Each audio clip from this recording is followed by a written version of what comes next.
여러분, 우리 그리스도인들에게 있어서 정말 중요하고 필요한 것은 뭐라 해도 믿음이지요. 그리고 하나님의 은혜지요. 믿음이 없는 구원이 없고 믿음이 없는 천국이 없고 하나님의 은혜가 없는 믿음이 없고 하나님의 은혜 없는 죄사함도 없지요. 그래서 우리 그리스도인들에게 신앙생활에 있어서 가장 중요한 것은 믿음이고 은혜입니다.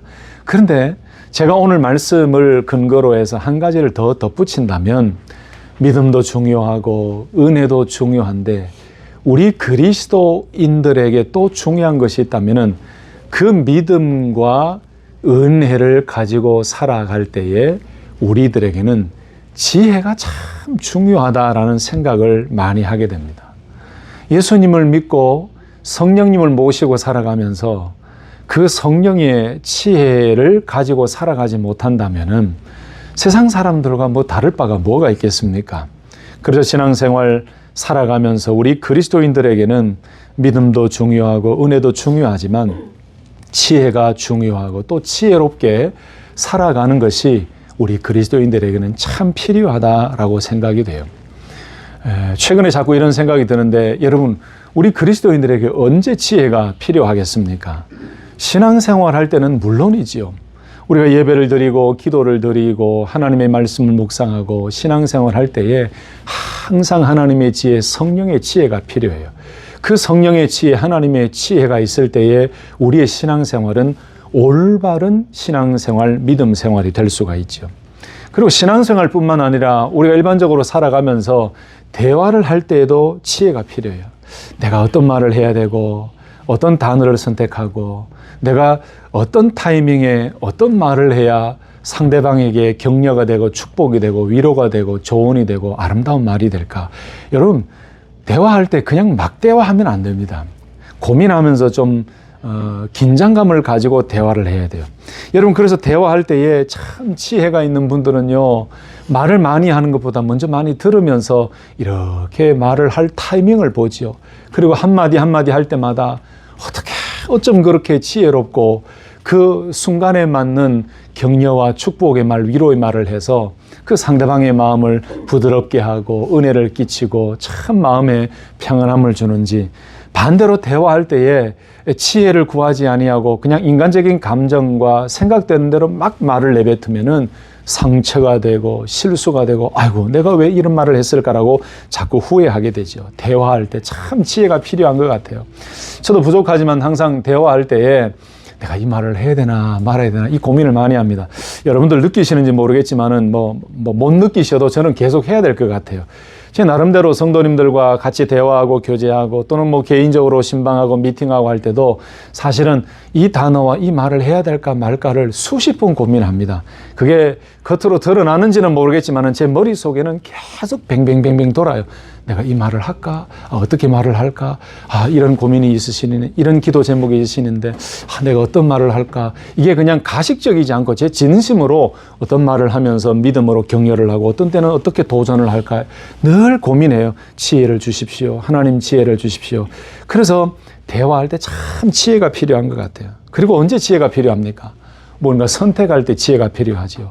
여러분, 믿음의 선택을 할 때도 지혜가 필요하고 우리 자녀들이 직장을 구하거나 학교를 가거나 비전을 두고 뭔가를 선택해야 될 때도 지혜가 필요해요.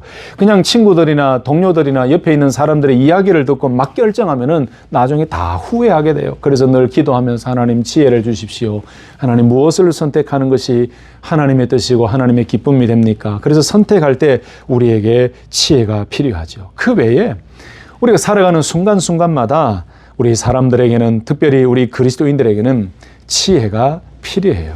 특별히 성도인 우리들에게는 하나님의 지혜, 성령님의 지혜가 필요해요. 여러분, 지혜가 얼마나 중요한지 잘 아시죠? 그래서 성경에 보면은 지혜가 얼마나 중요한지, 지혜를 얻으라, 지혜의 여인의 말을 들어라, 자꾸 지혜를 얻으라라고 말씀하세요.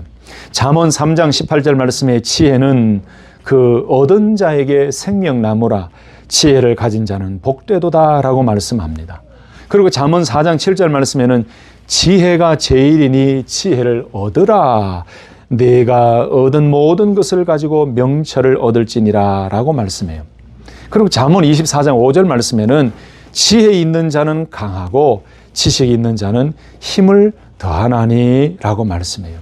여러분, 그래서 이 성경적으로 지혜라는 것은 믿음을 가진 성도가, 은혜를 받은 성도가 어떻게 하나하나의 삶의 행동이나 언어나 삶의 과정 속에서 그 믿음과 하나님의 은혜를 가진 자로서 하나님의 그 놀라운 영감과 마음과 지혜를 가지고 판단하며 분별하며 통찰력을 가지고 살아가는가?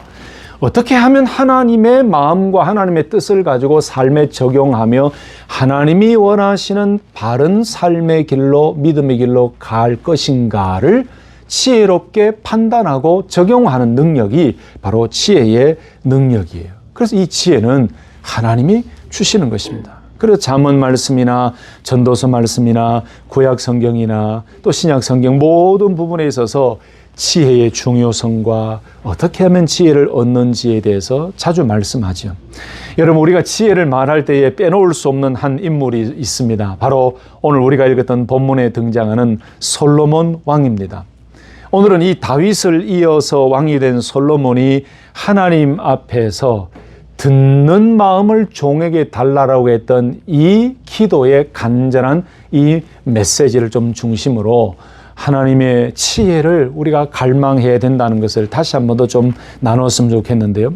이전 개역 한글 성경에는 지혜로운 마음을 주사라고 되어 있는데 새로 바뀌어진 개역 개정 성경에는 듣는 마음을 주사라고 되어 있어요. 근데 저 개인적으로 좀 더 원어에 가까운 해석은 이전의 번역보다 저는 새로 번역된 듣는 마음을 달라는 이 표현이 조금 더 저는 제 개인적으로는 참 좋은 번역이다, 좋다라고 생각합니다. 지난 주간에 또 4월 1일부터 시작된 열왕기상의 말씀 매일 큐티를 하고 계셔서 이 내용을 잘 아시겠지만 열왕기상 1장 2장의 말씀을 보시면 다윗의 말년이 이야기가 나오지요. 그리고 솔로몬이 왕이 되는 이야기가 쭉 나오는데 3장으로 넘어오면은 이제 드디어 솔로몬이 왕이 되고 난 이후에 실제적인 통치가 시작됩니다. 그런데 3장으로 넘어오면은 솔로몬이 뭔가 좀 애매하고 모호하게 이 통치를 시작하는 장면도 우리가 발견하게 됩니다. 3장 1절에서 2절, 3절 말씀을 보면 솔로몬의 믿음과 신앙을 드러내는 부분도 나오지만은 조금 위험하고 불안한 부분도 나옵니다. 여러분 3장 1절, 2절, 3절을 다시 한번 보실까요? 성경 말씀 찾으셔서 한번 보십시다. 제가 다시 한번 봉독해 보겠습니다. 솔로몬이 애굽의 왕 바로와 더불어 혼인 관계를 맺어 그의 딸을 맞이하고 다윗 성에 데려다가 두고 자기의 왕궁과 여호와의 성전과 예루살렘 주위의 성의 공사가 끝나기를 기다린다라고 말씀해요. 여러분, 어쩔 수 없는 상황이 있기는 하지만 솔로몬이 애굽의 왕 바로와 더불어 혼인 관계를 맺었다. 이것이 어떻게 보면 정략적인 혼인 관계이기도 하겠지요. 그래서 이 바로의 딸을 맞이하고 다윗성에 데려다가 두고 자기의 왕궁과 여호와의 성전과 예루살렘 주위의 성의 공사가 끝나기 기다리라. 이 정략적인 결혼을 통해서 뭔가 조금 유익을 소원했던 그런 모습이 우리에게 보여집니다. 2절에 보면은 그때까지 여호와의 이름을 위하여 성전을 아직 건축하지 아니하였으므로 백성들이 어디에서요? 산당에서 제사하며 3절에 솔로몬이 여호와를 사랑하고 그의 아버지 다윗의 법도를 행하였으나 산당에서 제사하며 분향하더라 그랬어요. 여러분 여기 3절 상반절에는 이 솔로몬의 믿음, 아주 좋은 믿음의 모습을 드러내 보여줍니다. 솔로몬이 여호와를 사랑했다 그랬어요. 그리고 그의 아버지 다윗의 법도를 행했다 그랬습니다. 참 긍정적이고 좋은 부분으로 드러났습니다. 그런데 보세요.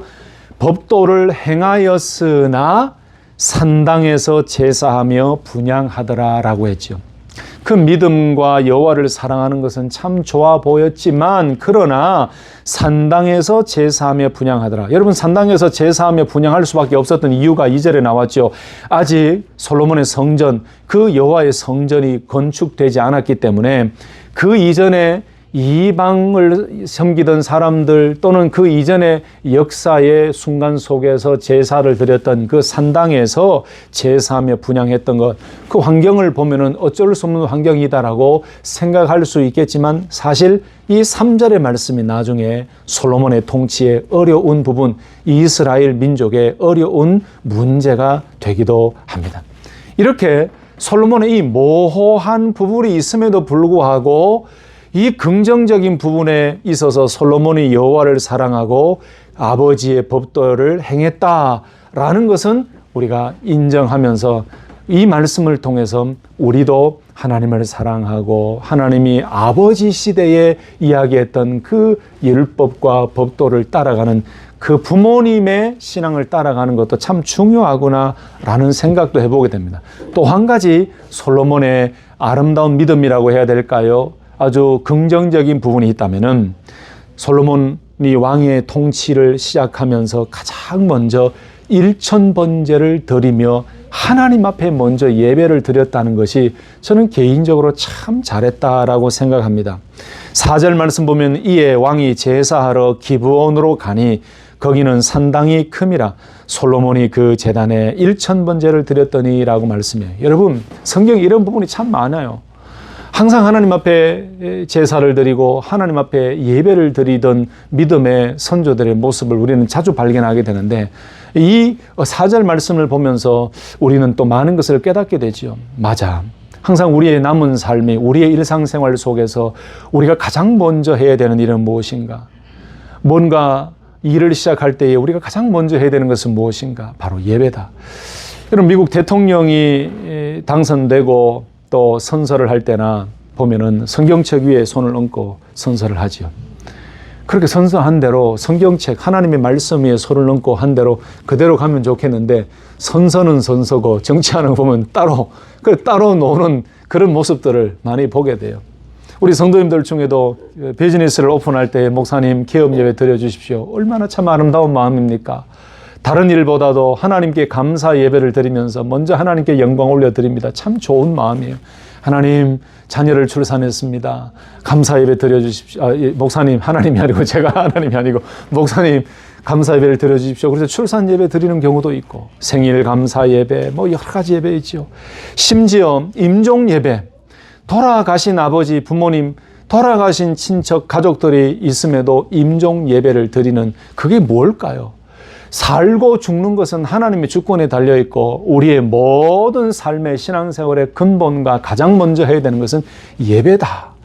저는 솔로몬이 왕의 통치를 시작하면서 하나님을 사랑하고 아버지 다윗의 법도를 행했던 그 참 아름다운 믿음과 신앙뿐만 아니고 하나님 앞에 가서 제단에 1000번제를 드리며 먼저 예배를 드리고 그 예배를 통해 하나님 앞에 모든 것을 영광을 올려드렸다는 그 모습을 통해서 저와 여러분들의 삶도 늘 예배 중심의 삶을 살아가면 좋겠다라는 그런 기도가 생겼어요. 여러분, 여기 1000번제를 드렸다라는 이 부분에 대해서 해석이 많습니다만 어떤 분들은 횟수로 1000번의 예배를 드렸다는 해석자도 있고 어떤 분들은 이 1000번제를 예배 드리면 그 3년이 넘는 그 날을 하루도 빠짐없이 예배를 드려야 되는데 그 횟수가 아니고 1000마리의 제물을 드려서 하나님 앞에 예배를 드렸다라고 해석하는 분들도 있어요. 여러 해석자들의 내용을 이렇게 종합해보면 저 개인적으로 생각해도 그냥 이 1000마리의 제물을 드렸다라는 것이 오히려 조금 더 이해력이 있지 않을까 저는 그렇게 생각합니다. 제 개인적인 생각이고 제 나름대로 성경을 읽으면 생각하는 것이 어쨌든 1000번제를 드렸다는 것은 솔로몬이 하나님을 향해서 예배를 드릴 때에 아낌없이 예배를 드리며 감사로 하나님 앞에 나아갔다는 그런 의미 아니겠습니까? 자, 그때에 번제를 드리고 그날 밤에 하나님께서 꿈에 나타나셔서 말씀하셨습니다. 꿈에 나타나셔서 말씀하신 그 말씀이 무엇입니까? 하나님께서 이르시되, 자, 여기 또 나왔어요. 이르시되.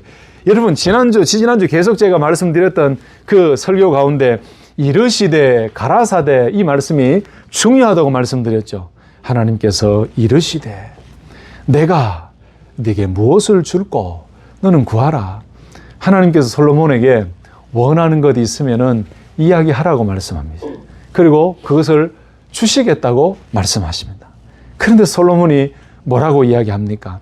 솔로몬이 부귀를, 영화를 구한 것도 아니고 생명의 연장과 장수를 구한 것도 아니고 다른 것을 구한 것이 아니었어요.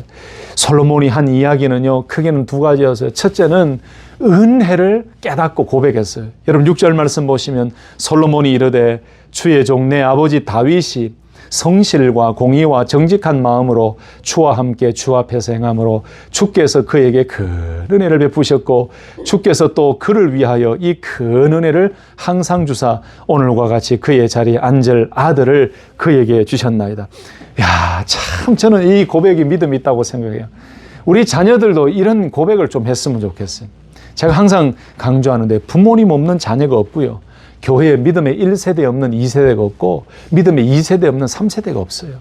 우리 젊은이들은 자녀들은 늘 부모님이 있음을 하나님께서 부모님을 주시고 믿음의 1세대들의 귀한 믿음의 성도들을 주신 것을 감사해야 돼요. 솔로몬도 그러잖아요. 하나님께서 나타나셔서 원하는 것이 있으면 말해봐. 내가 줄게 라고 말씀하셨을 때 다른 것을 이야기하지 않았어요. 처음으로는 하나님의 은혜를 먼저 이야기했어요. 하나님 감사합니다.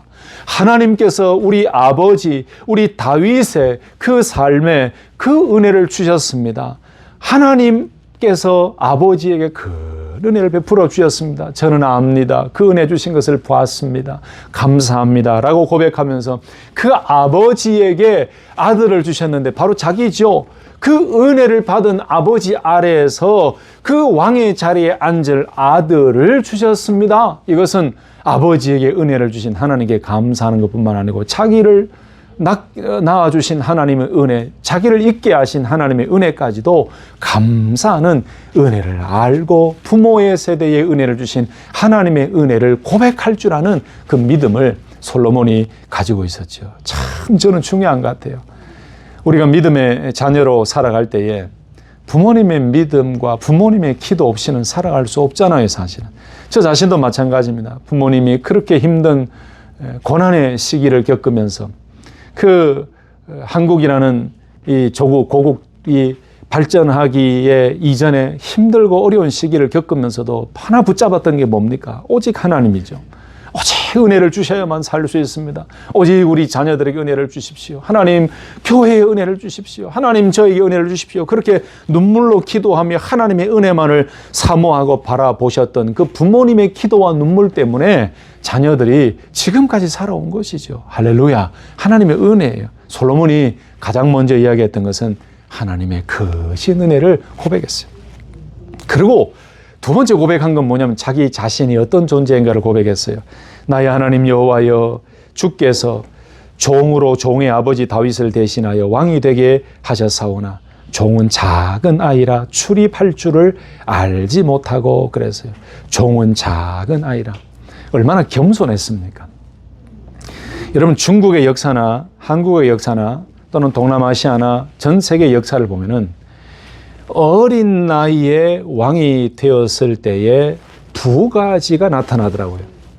첫 번째는 어린 나이로 왕이 되다 보니 옆에 있는 충신들이 아무것도 제대로 모르는 그 왕이 된 황제가 된 자에게 충언과 옳은 조언을 함으로써 그 왕의 직분을 잘 감당하도록 해갔던 그 시대는 아주 부국강성을 누렸죠. 그런데 어린 왕이고 황제라고 해서 아주 간사한 옆에 있는 이 종들이 자기의 유익을 취하고 이득을 취하기 위해서 그 왕을 사용해 먹는 사람들도 있었죠.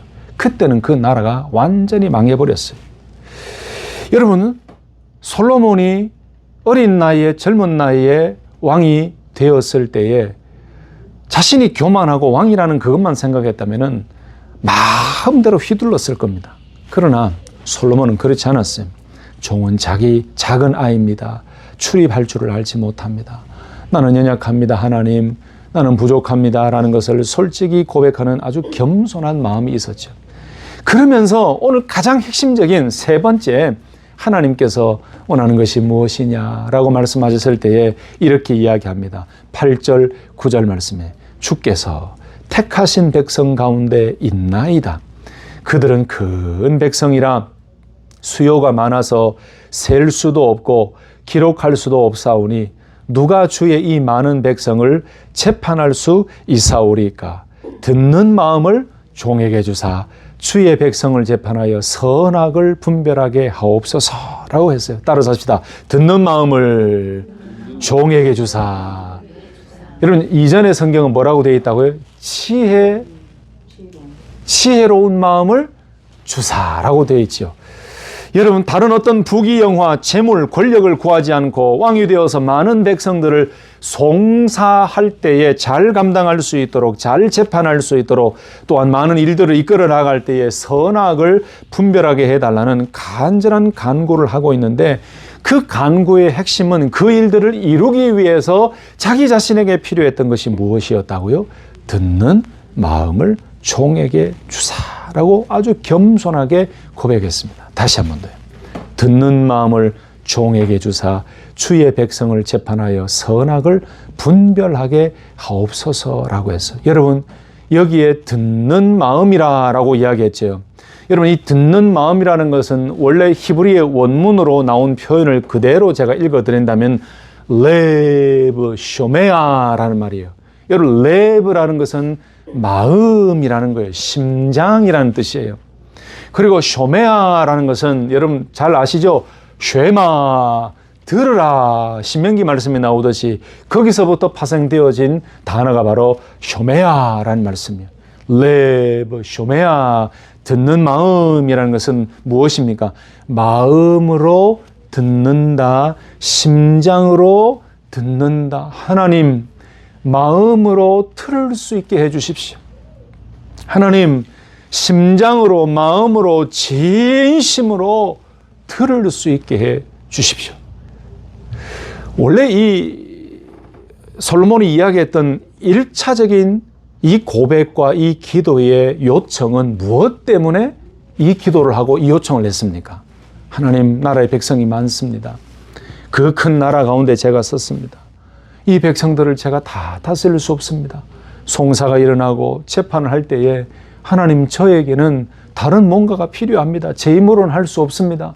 듣는 마음을 종에게 주사, 마음을 다하여, 심장을 다하여 제대로 온전히 경청하며 들을 수 있는 것을 주십시오. 그 듣고 난 이후에 바른 재판과 바른 송사와 바른 정치를 할 수 있도록 도와주십시오. 그래서 여러분, 여기에는 저는 이 말씀을 묵상하는데 크게 두 가지 깨달음과 생각이 많이 듭니다. 아마 여러분들도 다 알고 계시오. 근데 보십시오, 여러분. 솔로몬이 구했던 단어 하나하나를 보십시오. 지혜라는 단어가 사실 없어요. 근데 이전에 개역 한글 성경에 지혜로운 마음을 주사라고 번역을 한글로 그렇게 하다 보니까 솔로몬이 지혜를 구했다라고 우리가 일반적으로 그렇게 알고 왔죠.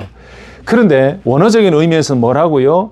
듣는 마음, 듣는 심장, 심장으로 마음으로 경청하고 제대로 들을 수 있는 마음을 달라라고 그렇게 이야기했어요. 자, 그런데 여기에서 제가 두 가지를 생각한다는 것은 뭐냐? 여러분, 솔로몬이 송사와 재판을 위해서 그 백성들 앞에서 정치를 해 나가기 위해서 듣는 마음을 달라고 했지만, 솔로몬이 단지 그 재판과 송사를 위해서 사람들의 이야기를 잘 듣게만 해 주십시오라고 했을까요? 저는 아니라고 생각해요. 이 고백은 1차적으로는 하나님의 음성과 하나님의 마음과 말씀을 제대로 내 마음으로, 심장으로 들을 수 있도록 은혜를 달라고 고백했던 그 고백이라고 저는 생각합니다. 그런데 결국 솔로몬이 듣는 마음을 달라라고 고백하며 지혜라는 단어를 사용하지 않았지만은, 하나님께서 11절, 12절에 보면은 하나님께서 이 고백, 듣는 마음이라는 간구와 고백을 지혜로 인정해 주셨어요. 3장 11절 말씀 보면은, 이에 하나님이 그에게 이르시되 오직 송사를 듣고 분별하는 지혜를 구하였으니. 보세요. 솔로몬은 지혜라는 단어를 사용하지 않았는데 하나님께서는 지혜라고 인정해 주시고 하나님께서 답을 해 주셨어요. 솔로몬이 듣는 마음을 구했을 때 그것이 무엇을 듣는 것인지를 하나님께서 말씀해 주셨어요. 오직 송사를 듣고 분별하는 지혜를 구했다라고 3장 11절에 명확하게 대답해 주셨어요. 또 한 가지가 있습니다. 12절에 보니까 솔로몬이 간구했던 듣는 마음을 달라는 것을 하나님께서는 지혜를 달라고 하는 것으로 인정하고 설명하셨어요. 12절 보시면은 하나님이 언어로 바꿔주셨는데 지혜롭고 총명한 마음이다라고 하나님이 정의를 내려주셨어요. 자, 그러면 저를 한번 보세요. 듣는 마음을 달라라고 솔로몬이 고백했지만 결국 그 듣는 마음이라는 것을 하나님께서 무엇으로 정의하고 인정해 주셨다고요? 지혜로 하나님께서 인정해 주셨어요. 자, 그러면 이 두 가지가 다 일맥상통하는 겁니다. 듣는 마음이라는 것은 하나님께서 보시기에 솔로몬이 지혜롭고 총명한 마음을 간구한 것으로 들으셨고 인정하셨고, 그리고 솔로몬이 간구한 것은 그 송사와 재판을 위해서 지혜로운 판단을 위한 기도와 간구로 하나님께서 인정해 주셨다는 것이죠. 자, 그렇다면 솔로몬이 구했던 듣는 마음, 그것은 무엇일까요? 바로 하나님의 음성을 듣고 하나님의 마음을 깨닫는 것이 듣는 마음이었어요. 여러분, 결국 지혜는 듣는 마음에서 시작합니다. 우리 그리스도인들이 지혜롭게 살아가기 위해서는 하나님의 말씀과 하나님의 음성을 듣는 데서부터 시작해요. 그것이 지혜로운 신앙생활의 시작입니다. 그리고 지혜의 근본은 하나님의 말씀을 듣는 것에서부터 시작하거든요. 사랑하는 성도 여러분, 이 듣는 마음을 달라고 했던 이 간절한 솔로몬의 간구가 저와 여러분들의 기도가 되기를 예수님의 이름으로 축복합니다. 우리가 하루하루 살아가면서 지혜가 필요하잖아요. 무슨 일을 선택하고 무슨 일을 판단하고 무엇을 결정할 때에, 아니 기도를 드릴 때에도, 우리가 예배를 드릴 때에도, 신앙생활할 때도, 직장생활할 때도, 무슨 일을 하든지 우리에게 필요한 것은 바로 하나님의 음성을 듣고 하나님의 지혜를 듣고 하나님의 말씀을 들어서 바른 판단과 바른 삶을 살아갈 수 있도록 하는 그것이 필요해요. 그게 바로 듣는 마음이에요. 바로 하나님의 지혜가 필요해요. 그래서 우리는 늘 하나님의 음성을 듣기를 원합니다. 하나님의 말씀 듣기를 원합니다. 하나님의 지혜 얻기를 원합니다. 라고 간절히 고백하며 이 솔로몬의 간절한 기도가 우리의 기도가 되도록 그렇게 살아가야 될 줄로 믿습니다. 지금은 하나님의 음성을 개인적으로 소위 말하는 직통계시처럼 그렇게 듣는 시대는 사실 아닙니다. 그러나 하나님께서 특별히 역사하시면 하나님께서 우리의 귀에 음성으로 들려주실 때도 있어요. 그건 하나님께서 특별히 원하실 때 그렇게 놀랍게 역사하세요. 그러나 이 신약시대 성령시대에는 가장 중요한 성령의 감동으로, 하나님의 감동으로 쓰여진 이 66권, 이것이 모여서 한 권의 성경으로 만들어진 이 계시의 말씀이 바로 하나님의 음성이고 하나님의 말씀이고 성령님의 계시예요. 여러분, 그래서 하나님의 말씀을 통해서 우리는 하나님의 음성을 듣게 되고 하나님의 뜻을 분별할 수 있게 됩니다. 사랑하는 성도 여러분, 계시의 말씀은 이 성경 말씀을 통해서 하나님의 음성과 그리고 듣는 마음과 하나님의 지혜를 얻기 위해서는 그저 그렇게 살아가면 안 돼요. 우리는 잠잠히 하나님과 교제하며 하나님의 말씀을 매일 묵상하며 그 기록된 말씀을 통해서 우리에게 하나님의 자신을 드러내 보여주시고 하나님의 계획과 지혜와 뜻을 말씀해 주시는 그 음성을 듣기 위해서 간절한 갈급함으로 하나님의 말씀 앞에 겸손히 서고 엎드리는 작업이 매일매일 진행될 때에 하나님의 음성과 하나님의 지혜를 얻게 될 줄로 믿습니다. 신앙생활하면서 여러분이 가장 중요한 것은 말씀이에요. 하나님의 뜻과 우리가 몇 주 전에도 말씀 나눴지만 하나님의 기쁨이 되기를 원합니다. 하나님의 기쁨이 되는 삶을 살기를 원합니다라고 이야기하면서도 성경에서 명확하게 하나님의 기쁨이 되는 삶에 대해서 말씀하신 그 부분조차도 읽지 아니하고 묵상하지 않는다면은 다 개인적인 의의로 끝날 뿐이죠. 여러분, 우리가 하나님의 음성을 듣는 것도 마찬가지예요. 일반 은총을 통해서도 하나님의 음성을 들을 수도 있고 여러 가지 만남과 삶과 대화를 통해서 하나님의 음성을 들을 수 있지만 그것은 불완전해요. 그러나 계시의 말씀인 성경 말씀 앞에 우리가 우두커니 서서 이 말씀을 통해 우리에게 주시는 하나님의 메시지와 음성을 들을 때에 그것이 온전하고 건강한 하나님의 음성이요 하나님의 지혜인 줄로 믿습니다. 그래서 지혜는 하나님의 말씀을 듣는 거예요. 지혜는 하나님으로부터 오는 것입니다. 지혜는 하나님의 음성을 듣는 것입니다. 그래서 우리가 하나님의 말씀 앞으로 가야 돼요.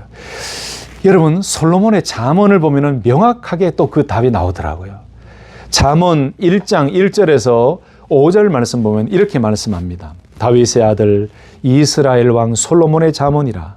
이는 지혜와 훈계를 알게 하며 명철의 말씀을 깨닫게 하며 지혜롭게 공의롭게 정의롭게 정직하게 행할 일에 대하여 훈계를 받게 하며 어리석은 자를 슬기롭게 하며 젊은 자에게 지식과 근신함을 주기 위한 것이니 지혜 있는 자는 듣고 학식이 더할 것이요 명철한 자는 지략을 얻을 것이라. 보세요.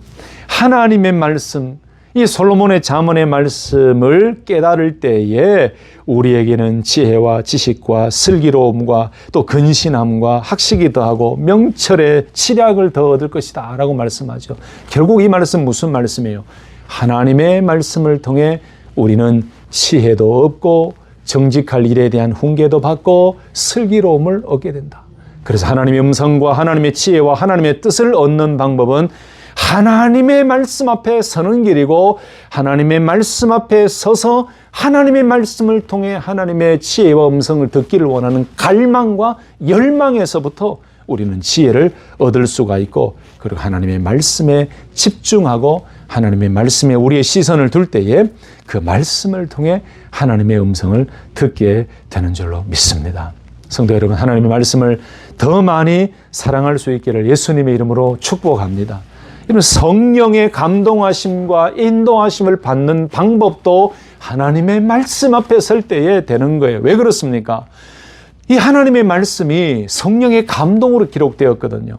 그래서 성령의 감동하심과 인도하심을 경험하기 위해서라도 우리는 하나님의 말씀 앞에 엎드리고 하나님의 말씀을 집중해야 됩니다. 여러분, 그게 참 신기하죠. 저 자신도 지난 주간에 여러 번의 말씀을 묵상하면서 제 마음속에 지혜와 소망과 깨달음을 주시는 은혜를 경험했어요. 계속 같은 본문을 묵상해요. 계속 같은 본문을 묵상하고 그 단어를 묵상하고, 하나님 무슨 의미일까요? 하나님 무슨 뜻일까요? 이 말씀을 제가 붙잡고 어떻게 삶에 적용해야 될까요? 계속 일을 하면서도 계속해서 이 말씀을 묵상하고 머릿속에 계속 이렇게 되새깁니다. 하나님께서 그때 제 마음속에 여러 가지 깨달음을 주세요. 여러분, 그래서 이게 신비한 거예요. 너무너무 재미가 있어요. 말씀을 묵상하고 어려운 말씀이 있더라도 계속해서 3번이고 4번이고 5번이고 7번이고 10번이고 반복해서 계속해요. 이게 무슨 의미입니까? 이해가 잘 안 돼요. 지난 주간에도 열왕기상 3장 4장을 넘어올 때에 그 한 부분의 스토리가 잘 이해가 안 되고 자꾸 헷갈려요. 그래서 계속해서 반복해서 들어요. 스마트폰에 요즘에 성경 앱이 많잖아요. 그걸 계속해서 반복해서 들으면서 그 정리하고 순서를 정리하고 이해하고 하는데, 그거를 7번, 8번, 9번을 듣고 10번 듣고 하는데 제 마음속에 정리가 됩니다. 이 뜻이구나. 맞아. 이 삶으로 나아가는 것이 하나님의 은혜고 지혜구나라고 깨닫게 해요. 여러분, 이게 신비해요. 실망하고 좌절하고 있을 때 말씀 묵상하고 싶은 사람이 잘 없지요. 어렵고 힘들고 고난 가운데 있을 때 계속해서 변함없이 하나님의 말씀 묵상하고 큐티하고 기도하는 삶을 유지하는 것은 쉽지 않습니다. 그런데 힘들고 어렵지만 억지로라도 하나님의 말씀 앞에 나아가서 큐티하고 묵상하고 여러 단어가 나오진 않지만은 주여, 주여라고 하나님 앞에 우두커니 서서 주여 은혜를 주십시오. 솔직하게 하나님, 오늘 힘이 없습니다. 마음이 상합니다. 어렵습니다. 기도하기도 힘듭니다. 하나님, 서 있기도 힘듭니다. 이렇게 하나님 앞에 있는 그대로를 내어놓을 때에 어느 순간에 성령께서 기도할 마음을 주시면서 기도의 문을 확 여세요.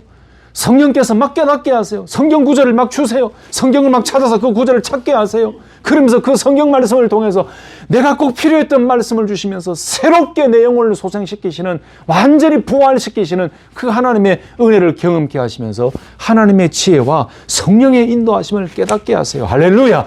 이것이 놀라운 신비예요. 여러분, 하나님의 음성을 듣고 성령님의 음성과 인도하심을 경험하기를 원하신다면 하나님 앞에, 말씀 앞에 엎드려서 우두커니 서서 그 말씀 속에서 나를 향하신, 말씀하시는 그 주의 음성, 하나님의 음성, 성령님의 인도하심을 경험하며 살아갈 때에 우리는 정말 하나님의 지혜로 살아가게 될 줄로 믿습니다. 그래서 시편 기자는 119편 105절에 주의 말씀은 내 발의 등이요 내 길의 빛이니이다 라고 말씀했어요.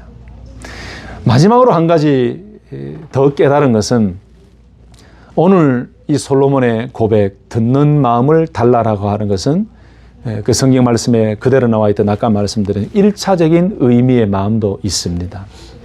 왕이 되었는데 이스라엘 백성들이 많고 여러 가지 송사와 재판할 일도 많은데 그 일들을 제대로 분별하고 판단하기에는 자기 능력으로 할 수 없으니 듣는 마음을 주십시오 라고 고백했지요. 여러분, 왕이 되어서 백성들의 이야기를 듣고 재판할 때에 제대로 그 재판 자리에 나와 있는 연약한 백성들의 소리를 귀담아 듣는 것은 쉽지 않을 겁니다.